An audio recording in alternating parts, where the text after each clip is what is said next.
어이구, 순자야. 요즘 우리 아들 사건 맡아준다는 변호사님이 돈이 없어서 야근 밥값도 못 낸다더라. 뭐라고? 변호사가 돈이 없다니. 세상 참 변했네. 그러게 말이다. 사건 하나 맡으면 떼돈 번다던 시절은 끝났대. 그래서 그런지 동네 공원 벤치에서 양복 차림으로 전화 붙들고 한숨 쉬는 사람들 다 변호사 같더라니까. 아니, 변호사도 밥벌이 걱정하는 세상이라니. 우리 손주는 로스쿨 가고 싶다는데 말려야 하나? 글쎄다. 요즘은 로스쿨 졸업장보다 장사 수완이 더 중요하다더라. 변호사도 고객 유치하려고 유튜브 필수래. 안녕하세요. 58세 현역 변호사 김영식입니다. 오늘도 변호사라는 간판을 달고 사무실 문을 열지만 솔직히 말씀드리면 하루하루가 전쟁입니다. 사람들은 그래도 변호사는 잘 먹고 살잖아라고 쉽게 말하지만 지금 제 주머니 속 잔액은 지난해보다 또 얇아졌습니다. 제가 막 변호사 생활을 시작하던 1990년대 후반만 해도 한 지역에 변호사 사무실이 서너 군데뿐이라 문만 열어놓으면 사건이 들어왔습니다.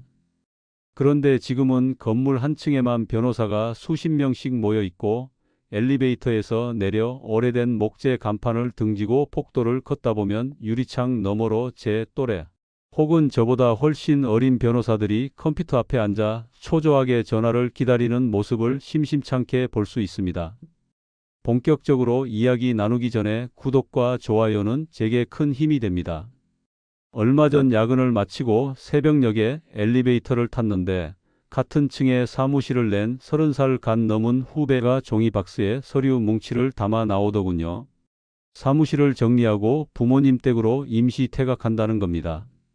광고비로 이미 수천만 원을 썼는데 실제로 돈이 들어오는 사건은 몇 건 되지 않았다고 했습니다. 형, 제가 수입 못한 게 실력 부족이라는 건 알지만 이렇게 버티다가는 진짜 생활이 안 돼요. 통장 잔고가 두 자릿수로 떨어지고 카드값을 돌려막는 순간부터 변호사라는 세 글자는 아무 힘이 없더랍니다. 치킨집 알바라도 해야 하나, 쿠팡 새벽 배송이라도 해야 하나, 밤마다 검색창을 뒤졌다는 고백을 들으며 제 가슴도 덩달아 쿵쿵 내려앉았습니다. 경력 20년 차쯤이면 한 달에 사건 서너 건은 안정적으로 들어와야 한다고들 합니다. 하지만 제가 작년 9월 한 달간 실제로 받은 새 사건은 단 2건이었습니다. 그마저도 한 건은 벌금 200만 원이 예상되는 단순 폭행이었고 다른 한 건은 부동산 임대차 보증금 반환 소송이었는데 착수금이 80만 원이었습니다. 착수금 80만 원이라니 전세 보증금을 날려 억장이 무너진 의뢰인 앞에서 따질 수 없는 금액이었습니다. 결국 의뢰인 사정을 감안해 절반만 받고 계약서를 썼고 나머지 절반은 사건 끝나고 받기로 했습니다. 그런데 소송이 조정으로 끝나면서 저는 성공 보수도 기대만큼 못 받았습니다. 그렇게 여러 달을 바삐 뛰었는데 통장에 찍힌 돈은 월세는커녕 인터넷 요금 내기도 빠듯한 수준이었습니다. 왜 이렇게 되었을까요? 첫 번째 이유는 변호사 수 자체가 눈덩이처럼 늘었기 때문입니다. 로스쿨 제도가 도입된 뒤 해마다 1,500명에서 1,700명 정도가 새로 합격합니다. 등록 변호사 수는 이미 4만여 명으로 추산되고 10년 후에는 6만 명이 될 거라고 전문가는 이야기합니다. 과거에는 동네에서 변호사를 한 명 찾으려면 버스를 갈아타야 했지만 지금은 지하철역 하나에만 변호사가 수십 명씩 포진해 있습니다. 경쟁이 치열해지니 의뢰인은 가격을 비교하기 시작했고 사건 하나를 두고 여러 변호사가 저가 경쟁에 나섭니다. 상담료를 무료로 하는 건 기본이요. 착수금을 50만 원까지 내리는 곳도 있지요. 저는 상담료 3만 원도 받기 조심스러울 때가 많아졌습니다. 이렇게 경쟁이 심해지니 광고비 전쟁이 벌어집니다. 포털 검색 상단에 형사 전문 변호사 키워드를 걸려면 월 수백만 원은 기본이고 인기 지역 키워드에 따라 억 단위로 올라갑니다. 한 친구는 로펌 3곳이 광역시 형사 키워드 하나에 월 3천만 원씩 입찰하며 순위를 밀고 당기는 바람에 광고비 감당이 안 돼 사무실을 접고 공익법무법인으로 자리를 옮겼습니다. 그 친구는 30대 후반, 아이가 둘인데 월급은 신입 회사원 수준입니다. 그래도 확정급여가 나온다는 게 감사하다며 웃더군요. 저도 마음 한켠에서 고정 월급은 좋은 거지 하는 부러운 마음이 슬며시 올라왔습니다. 그렇다고 광고만 돌린다고 사건이 술술 들어오느냐, 그게 또 아닙니다. 네이버 지식인 답변, 블로그 운영, 유튜브 영상까지 동시에 굴려야 겨우 검색 알고리즘에 살아남습니다. 저는 한때 주 3회 유튜브 업로드 계획을 세웠습니다. 직접 편집 프로그램을 배우고 삼성폰으로 촬영해 조명까지 설치했습니다. 그런데 문제는 콘텐츠 소재가 항상 새로워야 한다는 점이었습니다. 형사소송 절차, 이혼소송 전략, 상가임차인 보호 등 웬만한 주제는 이미 선배 변호사들이 다뤘고 열몇 분짜리 영상을 만든다 해도 조회수가 300회를 넘기기 힘듭니다. 썸네일 디자인을 위해 포토샵 강의를 밤늦게까지 들었지만 조회수는 늘지 않았습니다. 카메라 앞에서 말하다 보면 땀이 뻘뻘 흐르고 입은 바짝바짝 말랐습니다. 자문료 한 푼 못 받는 유튜브 업로드에 들인 시간이 막상 의뢰인을 만나 상담할 시간보다 길어지는 날도 있었습니다. 어느 여름날 저녁 30분짜리 영상을 촬영하려고 사무실에서 조명을 켠 채 이야기를 시작했습니다. 난민법 개정 이슈를 검토하는 내용이었는데 깨끗한 발음과 안정적인 목소리를 뽑아내기 위해 문장 하나를 5번 넘게 다시 읽었습니다. 그런데 아래층 다른 사무실 변호사가 위층으로 올라와 문을 두드렸습니다. 형님, 혹시 촬영하시는 거예요? 조명 열 때문에 우리 사무실 에어컨이 자꾸 전기를 차단해요. 그 순간 제 머릿속이 하얘졌습니다. 변호사라는 직업이 난생 처음 층간소음 민원의 원인이 될 줄은 몰랐으니까요. 결국 영상은 중단했고 밤 11시가 넘어 혼자 다시 전원을 올렸습니다. 아침까지 편집을 마쳤지만 업로드 후 24시간 동안 조회수는 57회였습니다. 그중 절반은 제 지인과 가족이었지요. 광고 전쟁에서 살아남으려면 SNS도 적극적으로 해야 합니다. 인스타그램에 사건 후기 이미지를 올리고 무료 법률 팁 카드를 만들어야 관심을 끄는 시대입니다. 저는 도표와 장문의 설명 글을 한 장 이미지에 넣었더니 글자가 너무 많아 눈이 아프다는 댓글이 달렸습니다. 그래서 짤막한 카드 뉴스를 만들기 시작했는데 변호사라는 직업이 사진 편집, 색감, 폰트 배치까지 공부해야 하는지 몰랐습니다. 간혹 변호사님, 이 이미지 멋지네요 하는 댓글을 들으면 기분은 좋지만 사건 의뢰로 이어지는 경우는 열에 하나도 안 됩니다. 그렇게 디자인에 쓴 시간이 오히려 서면 작성 시간을 잠식합니다. 결과적으로 본업에 집중할 시간을 깎아먹는 꼴이 되더군요. 그렇다고 서면 작업이 예전보다 쉬워졌느냐? 그것도 아닙니다. AI가 자료 검색과 초안을 빨리 뽑아줍니다만 요즘 판사님들은 AI 흔적을 금방 알아챕니다. 템플릿 표현이나 영어식 문장이 튀면 무성의한 주장이라는 지적을 받습니다. 저는 AI가 뽑아준 30쪽 자료를 다시 10쪽으로 압축하고 인용 표기를 국내 법원 서식에 맞춰 고치느라 밤을 새웁니다. 그 작업을 마치면 새벽 3시가 다가옵니다. 집에 가려다 보면 다시 의뢰인 메일이 도착합니다. 변호사님, 챗GPT에 돌려보니 무죄 가능성 높다는데 왜 우리는 벌금형 전망이죠? 라는 질문입니다. 그러면 저는 화장실 거울에 비친 초췌한 얼굴을 쓰다듬고 돌아와 AI가 틀린 근거를 조목조목 설명합니다.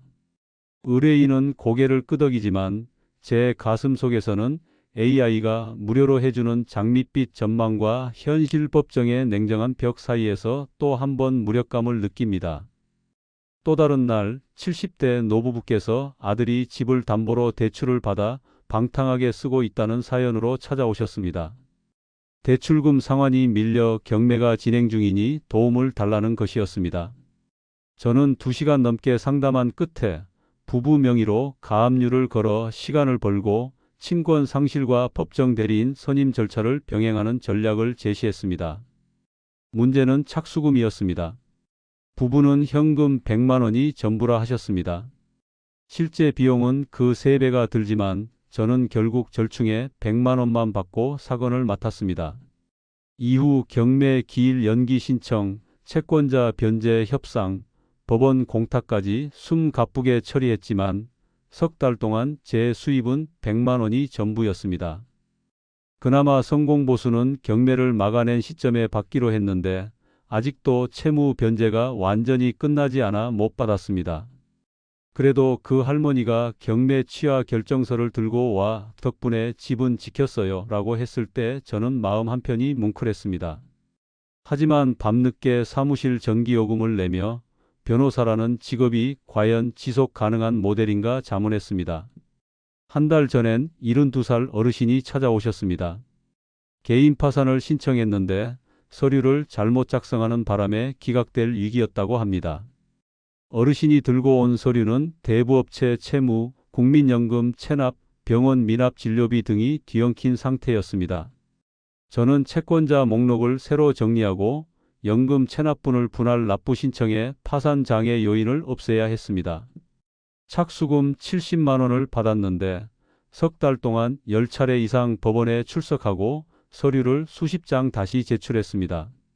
최종 면책 결정을 받아내는 날 어르신이 사무실을 나서며 이 은혜 잊지 않겠습니다 라고 하셨지만 사실 제 통장 잔액은 올해 들어 가장 낮은 상태였습니다. 냉장고 속 반찬은 며칠째 햄과 달걀뿐이었고 새벽에 편의점 기프티콘으로 삼각김밥 하나 사 먹은 게 제 하루 식사였습니다. 낮에는 변호사, 밤에는 보통 사람 김영식으로 돌아오는 이 삶에서 가장 힘든 순간은 가족이 물을 때입니다. 아빠, 왜 요즘엔 주말에도 자꾸 사무실 가요? 초등학교 6학년 딸아이에게 차마 서면 마감이 월요일이라 못 쉬어라는 말을 못하고 아빠가 좀 중요한 일 맡아서 그래라고 둘러댑니다. 그러나 마음속으로는 딸아, 아빠도 밥 벌어야 해서 그래라는 말이 떠나지 않습니다. 변호사도 가족 외식비를 아껴야 하고 아이 학원비 때문에 신용카드를 돌려막기도 합니다. 제 비서로 3년간 함께 일한 김 비서는 올 초에 그만두었습니다. 급여를 제때 못 준 딸이 2번 있었고 그녀도 생활이 있는데 더는 버티기 어렵다고 하더군요. 그 말을 듣는 순간 이 사무실에 전등을 끄고 싶은 충동이 몰려왔습니다. 하지만 또 어떤 날에는 예기치 못한 기쁨도 있습니다. 작년 겨울 아버지 명의 땅을 기부 체납하려다 기한을 놓쳐 가상금을 물 위기에 처한 형제가 찾아왔습니다. 저는 기부 약정을 증빙할 자료를 발굴하고 지자체에 선처 탄원서를 제출해 과징금을 90% 가까이 감면받았습니다. 형제는 눈물을 글썽이며 떡과 귤 상자를 들고 와 덕분에 아버지 뜻을 지켰다고 인사했습니다. 그날 밤 사무실 난로 옆에서 떡을 한 입 베어 물며 그래, 이것이 내가 계속 이 일을 하는 이유지 하는 생각이 스쳤습니다.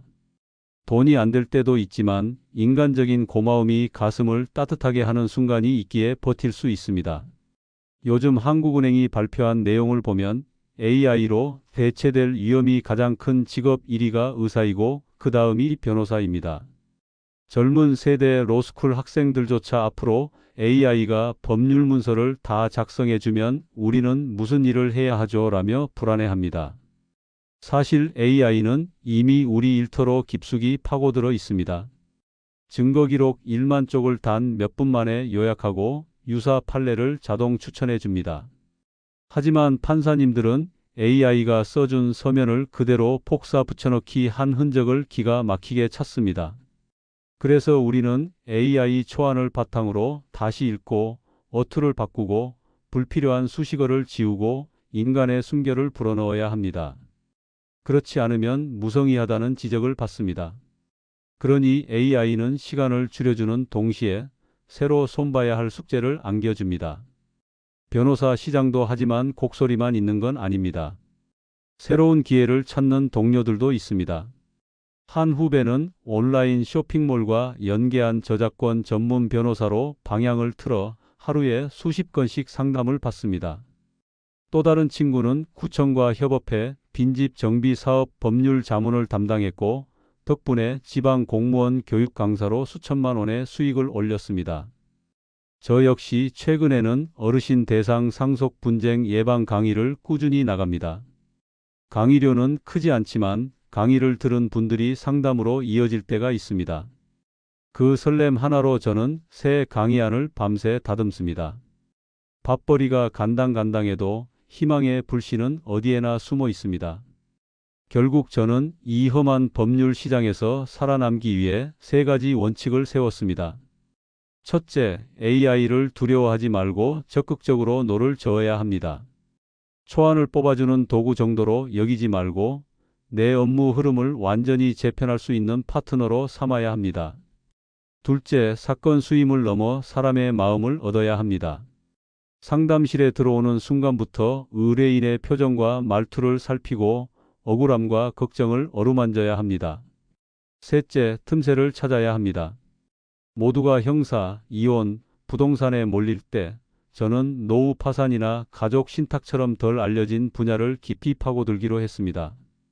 틈새지만 그 안에는 절실한 이들이 있습니다. 그래도 가끔은 지치는 날이 있습니다. 법원에서 돌아와 늦은 밤 사무실 문을 닫을 때 골목 가로등 밑에서 김밥 한 줄 뜯어 먹으며 내가 왜 아직도 이 길을 걷고 있을까 하는 자괴감이 고개를 내밉니다. 하지만 제가 처리해드린 사건으로 한 분이 삶을 다시 꾸릴 힘을 얻는 순간 두 손 모아 감사 인사를 건네는 모습을 볼 때면 지친 몸이 다시 일어섭니다. 그 힘으로 또 하루를 버팁니다. 변호사도 결국 사람이고 사람은 누군가의 고맙다라는 한마디에 다시 걷기 시작하는 존재니까요. 혹시 지금 이 영상을 보시는 분들 중에 변호사라는 직업을 꿈꾸거나 변호사가 겉으로는 화려해 보인다 생각하시는 분이 계시다면 오늘 제 얘기에서 현실을 조금이나마 엿보셨길 바랍니다. 변호사도 밥 먹고 살기 참 어렵습니다. 하지만 어려운 만큼 누군가의 억울함을 풀어줬을 때 돌아오는 보람도 큽니다. 저는 그 보람을 믿고 오늘도 서면 파일을 여는 사람입니다. 듣고 보니 이 세계가 너무 험난하다면 굳이 이 길을 권하지는 못하겠습니다. 다만 어느 길이든 마찬가지겠지요. 버틸 만한 의미가 있느냐 없느냐가 중요한 것 같습니다. 제 이야기를 들어주셔서 고맙습니다. 저는 앞으로도 현실을 외면하지 않는 솔직한 이야기를 나누고 조금이라도 도움이 되는 법률 정보를 전하려 노력하겠습니다. 영상이 여러분 마음에 닿았다면 구독과 좋아요로 응원해 주시면 큰 힘이 됩니다. 오늘도 좋은 하루 보내세요. 감사합니다.